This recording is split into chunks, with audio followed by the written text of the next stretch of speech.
Greetings from the Kingdom of the Netherlands and detailed paranormal. Today we bring you the paranormal details of number 69 on Dean Street. Construction began during the Age of Enlightenment. In 1732, John Maynard, of the British Master of the Worshipful Company of Carpenters, began the build. Maynard collaborated with Sir Christopher Wren on London's majestic St Paul's Cathedral.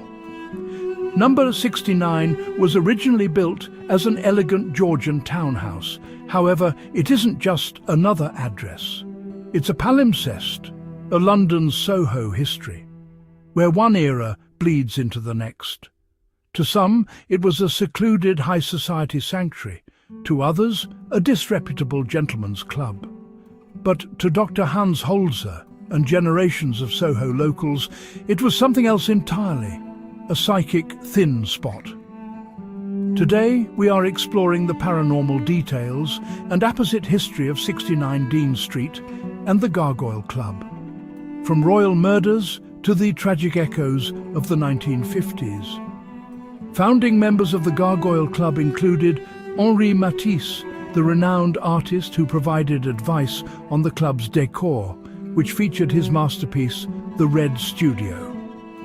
Influential modernist writer Virginia Woolf, Noel Coward, the celebrated playwright and composer, eminent novelist and playwright Somerset Maugham, dancer and film star Fred Astaire, radio, stage and film star Tallulah Bankhead, known for her alcoholic abandon on the club's dance floor, a nonconformist Nancy Cunard, heiress to the Cunard shipping fortune, and many other notables of the era. Long before the club, Soho locals firmly placed this site as the home of Nell Gwyn, actress and the much-favoured mistress of King Charles II. While some are hesitant to embrace the paranormal, those having experienced the spiritual plane insist the soul of Nell Gwyn remains. By 1925, the building became the chic Gargoyle Club, a lavish private members' guild for the bright young people of that dapper era. It featured a magnificent staircase and stunning mosaics designed by renowned artist Henri Matisse. Although even in its Belle Époque, the club's elite members spoke of a strange, heavy atmosphere that Matisse's art couldn't quite mask. In the 1960s, the father of paranormal investigation, Dr. Hans Holzer, arrived to put these legends to the test.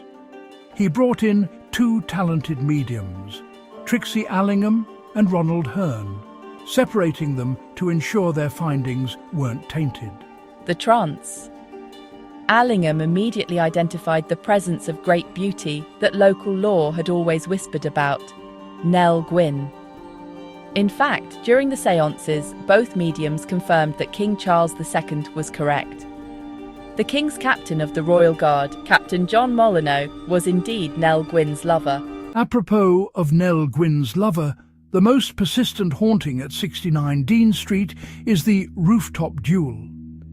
Since the days of demigoddess Helen of Troy, men have been warring over alluring women. Throughout the 20th century, witnesses reported just such a conflict. They have observed, with a fascinated horror, a spectral reenactment of the captain's final moments. This is a residual loop, a psychic recording of the captain of King Charles II's Royal Guard fighting for his life. As Holzer's mediums confirmed, King Charles II believed the captain of his own Royal Guard, John Molyneux, was romantically involved with his mistress, Nell Gwyn. As such, the king dispatched the British version of Rome's Praetorian Guard to assassinate the leader of that very same elite force. Passers-by in the Soho rain have described hearing the ring of cold steel and the frantic scrape of boots on stone, only for the figures to vanish into the fog of history before the final blow is struck. Beyond Holzer's investigation, independent accounts from the club's staff and patrons describe an opaque or grey shadow. Staff have described the grey shadow as a nearly featureless spectre that moves silently through the upper floors of the Gargoyle Club. The shadow is believed to be Nell Gwyn and is often accompanied by an overpowering scent of flowers. The figure is usually seen in the former ballroom near the private apartments. But the ghosts of 69 Dean Street aren't all ancient. In the mid-20th century, a highly inebriated patron missed the gate to the elevator, gruesomely tumbling down the elevator shaft to his death. This formerly inebriated, now ethereal patron is periodically glimpsed as a reflection in the various mirrors decorating the structure.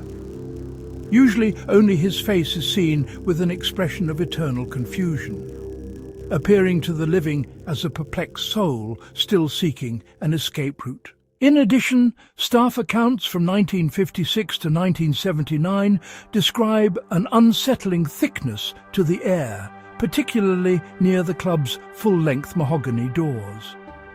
Standing there for a protracted period of time produced strange, supernatural feelings, a distinct, seemingly visual sensation of spirits constantly coming and going, as if the door served as a portal between the club's past and present.